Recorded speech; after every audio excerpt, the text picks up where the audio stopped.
Hello, everyone. My name is Abdullah, co founder of Silverline Community, and I will be your host for the Mean Who podcast, a show that sheds light on the movers, shakers, and shapers of the creative and cultural industries. Today, we are talking about music transformation with Anthony Marshall. Anthony is an entertainment and music industry business leader who has a unique sense of youth culture and how it translates to entertainment, branding, and experiential marketing. He has a serial success history of developing and launching new movements, brands, and television shows that merge culture with technology, resulting in compelling consumer products.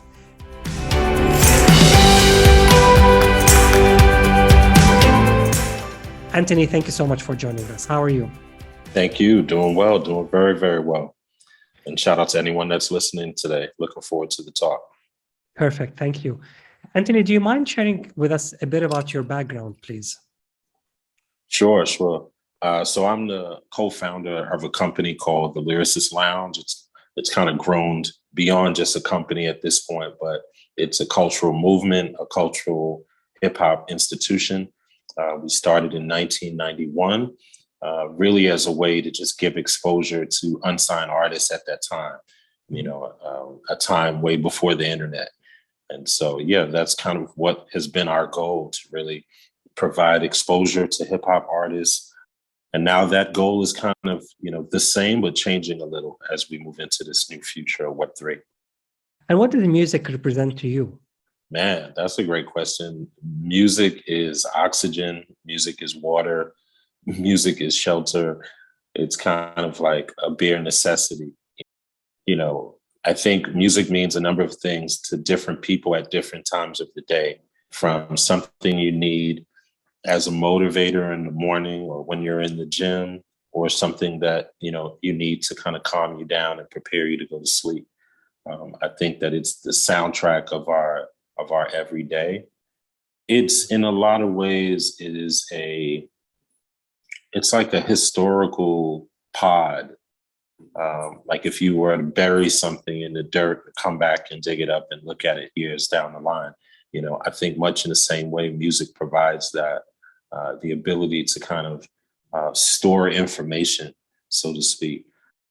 And years, centuries down the line, people will be able to listen to these things and understand what we were going through, where we were as humanity, and so it means so many different things, my friend. When you mentioned humanity and what it means to you and how it resonates with you, are these one of the reasons why you started the Lyricist Lounge? Absolutely. I was 17 at that time, so I wish I was thinking that deeply, about humanity and the future of the world. But literally, it was a way for us to just get out the streets. A lot of us were, club kids. And when you're in between the ages of like 17 and 21 in this country, there's not a lot planned for you to do. You've already graduated and you're still a bit too young to start going to nightclubs. And so you find yourself in a very interesting space, where you can get in trouble if you're, in the wrong place at the wrong time. And so we were in an area in New York City called the Village, and that's where a lot of MCs would come together. If you Google that or look on YouTube right now, West 4th Park, that's West 4th Cyphers. This is really where a lot of the talent was emerging and developing. And so once we, through a mentor, got access to this loft space, we quickly kind of told all our friends, and it quickly turned into a space where we could really develop not only our skills, but also our mind state, about this industry that we were stepping into. Where it is now, as of the last 10 months ago, I formed a group, a collective on, Google Meet, just a general call, 10 a.m. every Friday, EST. And what we were able to do, or what we set out to do, was really understand what this world of NFTs are. And slowly we kind of set off on a learning curve together to, again, not only understand what NFTs are, but what are 10K generative drops and what are the different blockchains and the coins, the cryptos attached to those, and then ultimately, what is a DAO? And someone in our group suggested that we form a DAO, and at the time, I knew nothing what it was. I had no idea what it was, and so it took time to understand it, and now we've officially formed one and are on a beautiful Web3 journey. So it's been really cool.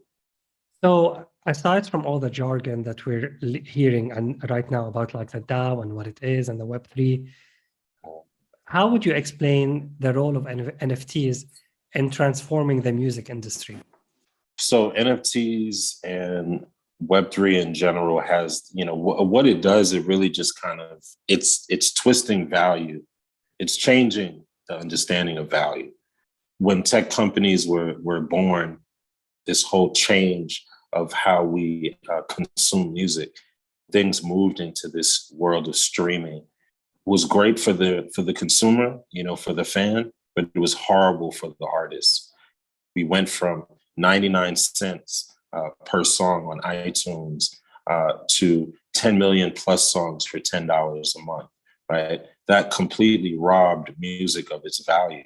And what NFTs do, or has the ability to do, is really change that, And so it's no longer about millions and millions and millions of people streaming your music. It's really about the right 50 people or 100 people buying your NFTs. And if you're lucky to have more than that, incredible. But we're really just one buyer. One buyer could result in a $40,000 NFT purchase, which could be amazing for an artist, where some of them would have to spend years trying to get that type of check out of Spotify. It really has the ability to change the industry in a lot of ways, to bring value back, but also kind of like disrupt this weird relationship between artists and the industry. It's a very predatory type of relationship where you are taking advantage of people who don't have the money, legal team, or understanding as you do or as they do. It's a very interesting time, Before I jump into the streaming platforms, I'm curious to actually know, why do you think this is the case with content creators not reaping the hard work of their labor? I think it goes way back to the beginning of the industry of like the record business being born. It wasn't a big industry back then. And maybe these deals needed to be structured in that way where the label could make sense of the investment. But these years later, things have definitely changed where now the profits are obviously there, and so I think it's really just negligence. It's negligence. It's not really caring about the people you work with, caring about the culture. And at this point, what we're seeing is really karma. The industry is about to go through a very harsh karma where artists no longer need your help. They can go to DAOs for help. They can do raises, on Mirror. There's so many different ways to raise money for your creative expression. And so, I think the labels are in trouble. So talk to us more about DAOs and its relationship with music, because that was one of the first times I actually read about you, was the article in Variety magazine where you talked about your DAO initiative. So talk to us more about it. Yeah, I mean, DAOs are pretty much like co-ops. It's a community-led or community-run organization, group of friends that kind of believe in this vision, and they're also adding to that vision. And so I always say I could never afford to pay the people that are in my DAO. Some of them don't need a job. Some of them wouldn't take a job. So it's like I couldn't even pay them if I had the money. And so the DAO creates the type of interface and interactions necessary for you to get a high level amount of work from people who, again, you normally could not be able to pay for. These are people, if you do it right, if you curate your group right, These are people with a high level of integrity. And so they're in it because of the vision, not because of the money. So what DAOs really are an evolution or another form of a way to work with business, to work with products, to work with budgets. We have nonprofits, we have corporations, LLCs, et cetera. But what I find are those type of structures, especially corporate structures where you're dealing with equity, it's very hard to, this is like your baby, you've developed it for so long. And now here goes some partners that you want to bring in, but now you have to give up some equity, right? And so that is where I saw as like a pain point where for entrepreneurs, it's really hard to pull in the help you need when you don't have the investment and you're being very conservative about handing out equity. Web3 through community tokens allows for you to have a mechanism to reward the community for being involved in the dream. And so it's not about equity anymore. It's about tokens. And so we've formed our own token called BARS. We have 10 million bars on Ethereum for governance and 100 million on Polygon for community activity. And again, the whole idea is that we create, experiences and products for our community to benefit in being involved, and they get rewarded in bars. And through that ecosystem, we create a self-sufficient environment where we no longer need record labels, no longer need publishers, and can really do what we've always wanted to do, which is really just have freedom of expression and the ability to make great music. Well, I'm guessing that record labels and streaming platforms are not going to let this go because it's a great moneymaker for them. So how do you think they're going to be or become relevant now with the advancements of Web3 and NFTs? No one's saying they can't be involved in the community. The problem is they have manipulated the community for too long. So now that the community is becoming the drivers and getting in the driver's seat, we're just no longer allowing them to manipulate us. Now, again, you can be a part of the community. You can join the calls. You can do things to be rewarded in bars just like anyone else. You can, as a record label, I don't know, think of some way to add value to the community. And then maybe there's a way for you to participate. But if there's no real value that you're bringing to the community, except for, big dreams that later on I have to get a lawyer to go get my royalties for, that's not necessary. We don't really need those type of vibrations in the circle anymore. It's a circle. It's not a top-down pyramid. It's a circle, and they either know how to fit in a circle or not. How do you think this is going to transform the way we consume music in the future? I think that what we'll be consuming music through token-gated platforms. And so you'll have your digital wallet, and you'll need your digital wallet to gain access into certain websites. You'll need specific coins in your digital wallet to listen to certain artists because you're a part of their communities. And it's going to become a lot more, kind of an inner circle. You're either in that circle or you're not. And because music provides all the things that I explained in the beginning of this, right, it actually is very important to be dialed in to the right artists. This is all inspiration in a lot of ways. And this inspiration could be good and sometimes it could be bad. So having access to great music with great messaging is really important. And I think the people making that music and understanding Web3 will really be able to make the best use of that. So I understand from you that you believe right now content creators or music makers are happily adopting this technology. But what about the consumers and the audiences? What's the level of interactivity there, and how quickly are they adopting this technology? Well, I always say this is 1776 in this new revolution of Web3. So it's super, super, super, super early. I think that, it's a general question. So this is a general answer. People are slowly getting involved. Every now and then there's a big splash of a statement or movement or an experience that happens that wakes people up, similar to like Beeple and his sales, or Blau's success, or there's certain names in the industry that come out. Snoop has been doing a lot in the metaverse, et cetera, that I think has been waking a lot of people up to it. So like, it's out there, you know, Facebook changing its name to Meta. It's out there. People are understanding and hearing about it. Obviously, they know about Bitcoin and learning about other coins daily. But every entity in Web3, their first job is to onboard people.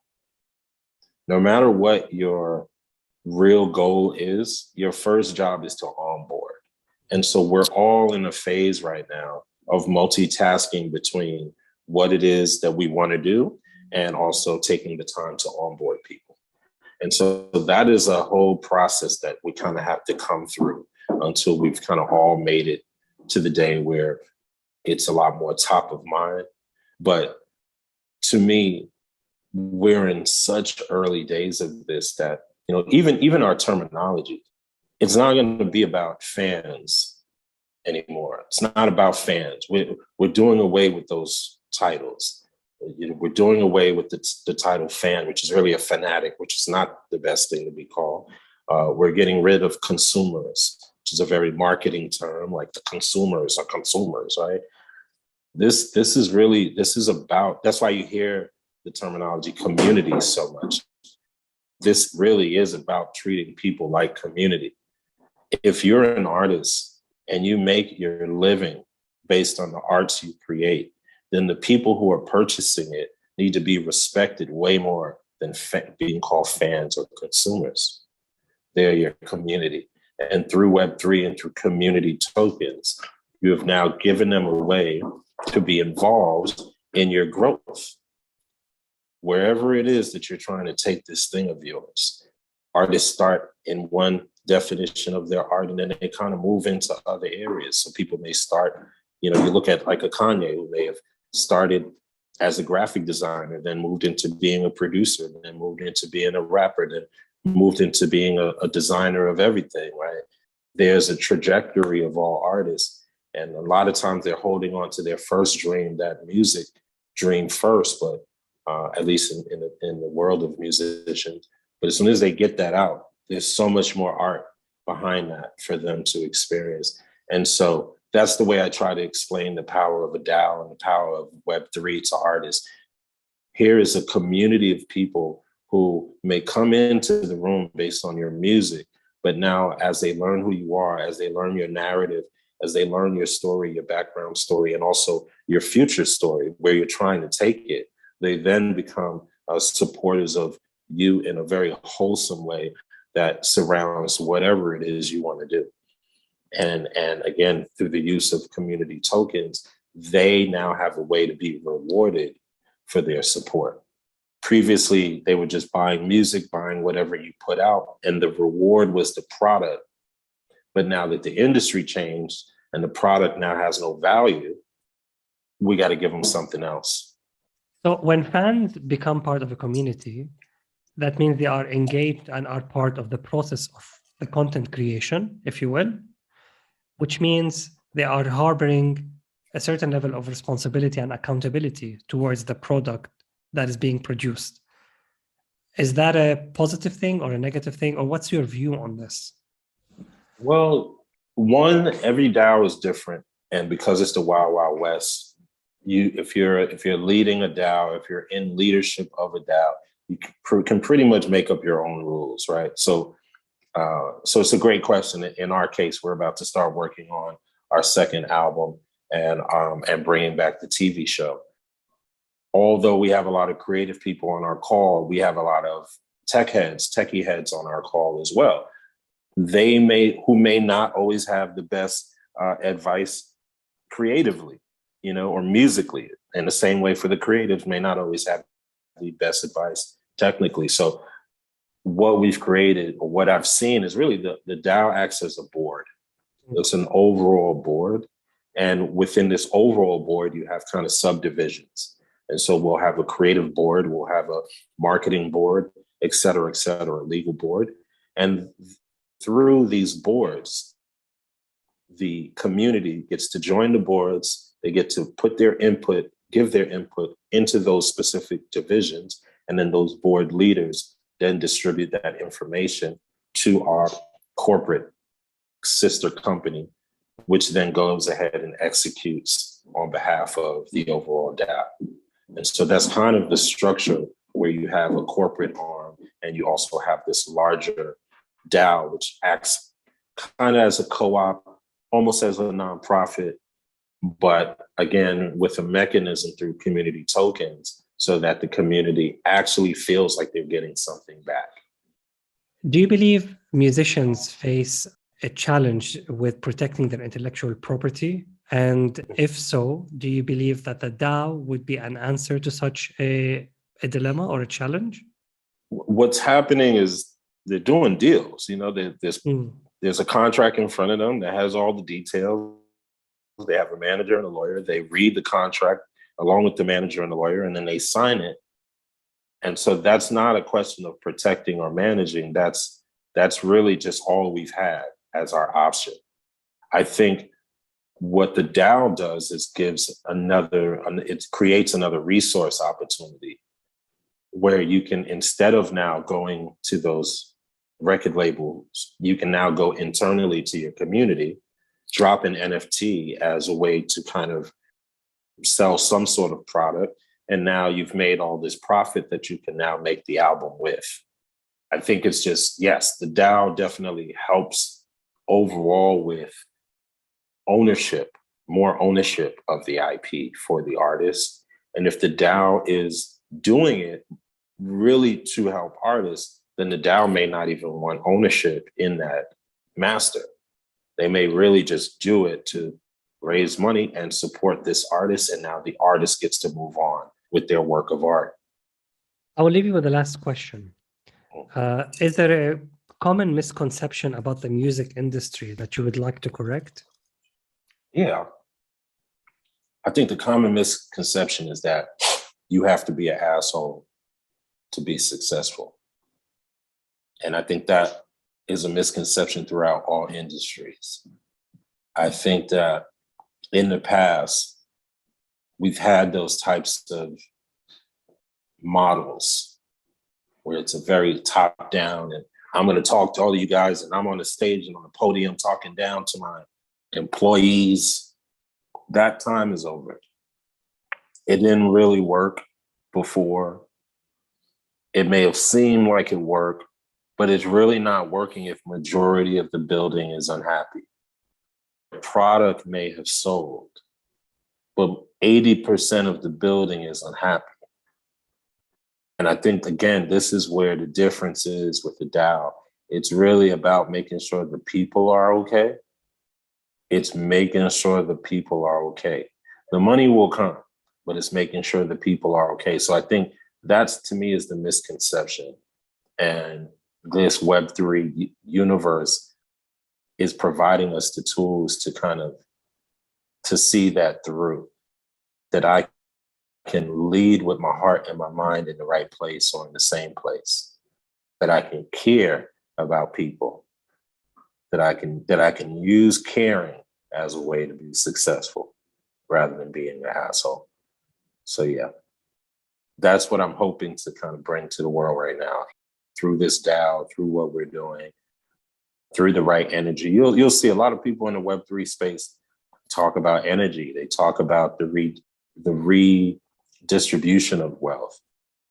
There's a lot of sharks getting in the game, but the early world of Web3 and NFTs and the community that is here really understands the power that Web3 brings to the table and the ability to redistribute wealth, you know, because you're listening to people. People are supporting you based on your story. This is not getting on stage for 10 minutes and doing a quick pitch, but I don't really know who you are. This is not loading up your business structure with a bunch of people on your advice, you know, as advisors with just pretty names and 3 letters behind their name just to close the deal. This is, who are you and how are you? And I've been watching your Twitter feed and I see the only thing that you've that you retweet has to do with XYZ. Is that really how you feel? Oh, I noticed that you're just completely in support of Israel, but have no words to say about what's happening in Palestine. Is that really who you are? Okay, well, that's good to know, because I don't feel that way. It's really now about, even in accepting money, understanding who your investor is and what politics they support before I take the money. It's a new time. And so I'm here for it, man. I really appreciate this conversation, man. I look forward to having more of these. We got to keep spreading the gospel of what opportunities exist. We're extremely happy to find someone like you who is extremely established in the traditional sense when it comes to the music industry, and being a leader and trying to adopt a new technology to show us and to be part of something that's going to disrupt and revolutionize the way we not only consume, but we co-create together. So, Anthony, thank you so much for your time. It's been a wonderful pleasure. And I'm sure we're going to be collaborating soon on many, many projects beyond borders. Absolutely. Absolutely. Thank you, sir. Thank you. Have a good beautiful day. Yes. Take care. Bye. All right. Peace, y'all.